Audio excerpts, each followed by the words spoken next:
Lucas. Today I'm a little under the weather, so my voice sounds a bit different, but we're going to be learning about photosynthesis and its link to global climate change. There's several aspects to this topic involving ecology, the carbon cycle, and the molecular mechanisms of photosynthesis, but my goal is to help you think critically about the transient nature of carbon on our planet, how it's constantly shifting forms from atmospheric carbon dioxide acquired by plants through photosynthesis, fixed into organic material, and eventually fossil fuels. I want you to think about the impact that humans have and the processes of life that affect our quality of life on this planet. I thought this would be a relevant video to show. It's an interview with William Shatner, who's now the oldest human to visit space. He's commenting on the profound experience he had on his trip on Blue Horizon. Let's listen for 2 minutes. The experience going at 2,500 miles an hour, breaking through this little thin blue skin that surrounds Earth, that provides us with life. We broke through that with a count of 1 or 2 at 2,500 miles an hour, and the skin is 50 miles thick. Broke through, and all of a sudden the blue is down below and the blackness of space. Now, space is interesting, the universe lies there, but at that moment, in that big window, it was only black and ominous, and that was death, and this was light, and everything else just stood still for a moment. I was overwhelmed with the experience, with the sensation of looking at death and looking at life, and this, what's become a cliche of how we need to take care of the planet, but it's so fragile. People say, "Oh, it's fragile." No. There's this little tiny blue skin that is 50 miles wide, and we pollute it, and it's our means of living. And I was. Did you hear the interviewers going ooh and ah and I mean, this guy did a really good job communicating that experience. And it's so ironic that the guy from Star Trek that explored the universe and the galaxies has just put all of that aside, and he's so humbled by Earth and its fragility. That thin blue skin he's talking about is, of course, the atmosphere. Let's look at our closest planetary neighbors, Venus and Mars. Venus having an extremely thick atmosphere, mostly composed of carbon dioxide, CO2. It's the warmest planet in our solar system and certainly doesn't harbor life. Mars, on the other extreme, barely has an atmosphere at all. It's extremely cold, and almost all of this carbon dioxide is in the ground, frozen at the ice caps. The atmosphere is a dynamic situation. It's influenced by solar radiation and emissions from volcanoes and human activities. We can look at one of the big factors that affects the atmosphere, which is the sun. We usually think of solar radiation as just the visible spectrum of light, but there's a lot more to it. There's infrared and ultraviolet radiation that we don't see, but it does impact our planet. Let's consider the yellow sunbeams coming in at full strength from outer space. Immediately, 30% is reflected at the speed of light away from our planet, reflected by shiny surfaces, clouds, and the upper atmosphere, not having much of an impact. About 50% is absorbed by the ocean and the land, and it warms our planet. Another 25% is captured in the atmosphere by suspended particles of dust, clouds, ozone, and greenhouse gases, including carbon dioxide. We call these greenhouse gases because, like the ceilings or the walls of a greenhouse, they trap solar radiation. Carbon dioxide specifically trapping infrared radiation that acts to heat the Earth's surface. Here's a diagram plotting temperature and CO2 concentration during the Industrial Revolution, beginning, much earlier than 1880, but here 1880 to 2020. You can see that temperature and concentration of CO2 have been rising during this period. Humans release approximately 6 million metric tons of carbon dioxide per year, and a lot of that comes from the processing of fossil fuels for energy, for mechanization, releasing carbon dioxide into the atmosphere, where it's retaining solar energy and warming the earth. The idea here is that we're converting carbon from organic forms like fossil fuels, coal, oil, natural gas, into inorganic forms like carbon dioxide that are in the atmosphere. So here's a diagram of the carbon cycle. We spoke about the transformation of organic carbon from fossil fuels to carbon dioxide. But there's another process that removes carbon dioxide from the air and creates organic compounds. There's a lot of organic matter in the soil. This is known as photosynthesis, or one of the functions of photosynthesis. Photosynthesis temporarily removes some of the carbon dioxide from the atmosphere and sequesters it into living organisms. Autotrophs like plants, cyanobacteria, and algae perform photosynthesis to create their own food, while heterotrophs like animals and fungi depend on that activity to acquire their carbon by consuming autotrophs. One thing to remember from the last slide is that carbon dioxide concentrations are continually increasing. This means that the rate of sequestration by photosynthesis is not keeping up with the pace of our carbon emissions. So you should be asking yourself, well, how do plants access gas from the atmosphere? They don't have lungs, they don't have gills. Well, they do have openings, microscopic openings in their leaves called stomata, and these openings promote gas exchange. And plants can regulate opening and closing these to exchange carbon dioxide, water, and oxygen. And photosynthesis is really a remarkable process if you take a step back and look at it. It's taking something so basic like carbon dioxide gas and water and transforming that into sugar and oxygen. And all it really needs is sunlight and the photosynthetic equipment to do that. Plants use these carbohydrates for immediate energy, for energy storage, structure, and functional components. Non-photosynthetic tissues like flowers, seeds, and roots depend on the translocation of sugar to develop. And heterotrophs depend on plants doing this, and that's how they access their carbon. Plants don't use all of the wavelengths of light. The photosynthetically active pigments chlorophyll A and chlorophyll B specifically absorb blue and red wavelengths of light. Green light is largely not used, and those wavelengths are reflected and transmitted by the leaves, and that's why plants appear green.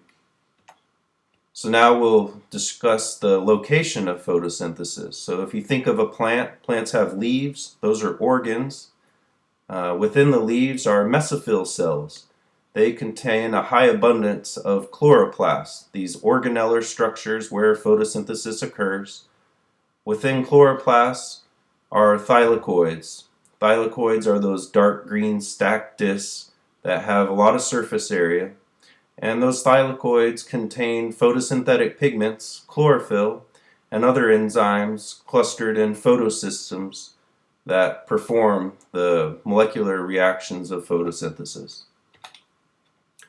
So now we'll be looking at the molecular level. This is a diagram of the thylakoid membrane and the surrounding space known as the stroma. And you can see the phospholipid bilayer, you can see enzymes and other protein complexes that make up these different photosystems, 2 and 1, the important things to focus on here.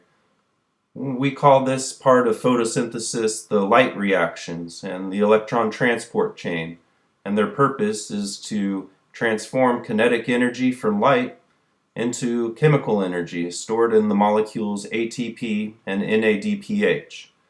Let's take a closer look at how that's done.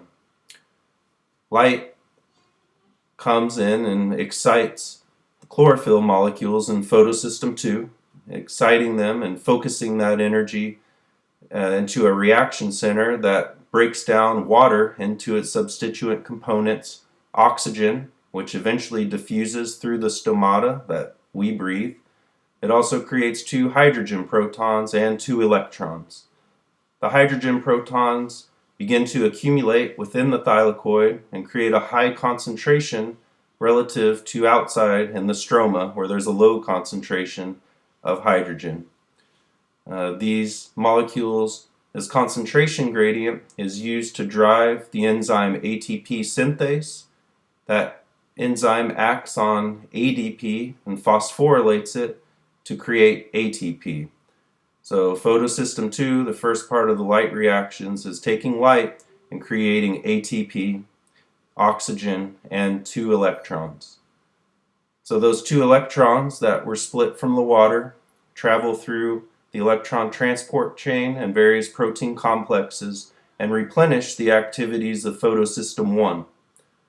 Photosystem 1 acts in a similar manner, and that light is exciting chlorophyll and boosting electrons, the energy within those electrons, to a point where it can react with ferredoxin and NADP reductase, and it reduces NADP to NADPH, storing more light energy into a chemical compound. So at this point, these light-dependent reactions are harnessing light energy into molecular energy. There's been no carbon dioxide at this point, and that's the next slide, focusing on the Calvin cycle, where plants convert carbon dioxide to sugars. But the point of this step is to create the energy that's needed to synthesize the sugars. So let's look at the Calvin cycle. There's 3 steps to the Calvin cycle: carbon fixation, reduction, and regeneration. In the first step, atmospheric carbon dioxide is converted by the enzyme rubisco, and it is added to ribulose bisphosphate, and that forms phosphoglycerate, abbreviated here as PGA. Next, PGA is reduced to phosphoglyceraldehyde, and this reaction requires energy. That energy is coming from the light reactions, photosystem 2 producing the ATP, and photosystem 1 producing the NADPH. Here, part of those are consumed to reduce phosphoglycerate to phosphoglyceraldehyde. Phosphoglyceraldehyde is an important molecule because it can be used to create simple sugars, including glucose. At this point in the Calvin cycle, 1 molecule of phosphoglyceraldehyde will exit the cycle to be used for sugar production. The remnant phosphoglyceraldehyde will be used to regenerate ribulose bisphosphate. That step also requires energy, and again, it's the photosystem 2 that produce ATP that provides that energy. So ATP is converted into ADP, and that enables the replenishment of RUBP, ribulose bisphosphate, that original molecule that is interacting with atmospheric carbon dioxide. So the key takeaways from this slide are that this Calvin cycle uses carbon dioxide to generate sugar, and the energy for those steps originates from light energy produced in the light reactions of the thylakoid. Let's do some review. Fossil fuels are remnants of ancient life and form massive carbon repositories like coal, natural gas, and oil that humans have been exploiting for the last century and a half to create energy. The emissions from combusting fossil fuels is atmospheric carbon dioxide. Carbon dioxide is a greenhouse gas because it retains solar energy and warms our planet and contributes to climate change. Photosynthesis acts to remove carbon dioxide from the atmosphere by molecular mechanisms found in the chloroplast. This process creates sugars that are used by plants and predators of plants, heterotrophs. One important concept to know is that the rate of carbon emissions is greater than carbon sequestration by photosynthesis. Carbon dioxide is continually accumulating in our atmosphere at a rate greater than it is being removed. So we could think about how could photosynthesis be leveraged to combat rising temperatures? Well, there's at least three things. You could increase the amount of photosynthetic material by planting more trees, reversing desertification, and fertilizing the ocean for algal bloom. The idea here is to create more area and more photosynthetic tissue that is sequestering carbon dioxide. We could also prevent the loss of photosynthetic material by no longer cutting down our forest and limiting urban sprawl, not eliminating the photosynthesis that's already occurring on our planet. Yet a third way could involve technology, the future of agriculture and strategic breeding. I imagine that if you were to convert rice, wheat, corn, soybean, all these agricultural foods that have a huge footprint, and incrementally improve their photosynthetic rate and their carbon sequestration every year, that this may have an impact. The picture there is work that I was involved in on overgreen, a technology developed right here in Naples. You can see the overgreen fruit are much darker. They're the dark ones on the bottom compared to the standard bell pepper on top. And what we found when we analyzed the mesophyll cells is that they contained much larger chloroplasts than the normal bell pepper, and the thylakoids were approximately 4 times the size. This is what we believe contributed to that much darker color. You can find this patent online and read about that intellectual property that we developed. Anyways, I wonder if this technology could somehow be adapted to improve our situation with carbon dioxide emissions. Here's some key terms to remember from this presentation and some questions to practice to help you think and prepare your answers for an exam or for a quiz. Thank you, and I wish we may be doing some questions in the future. Okay.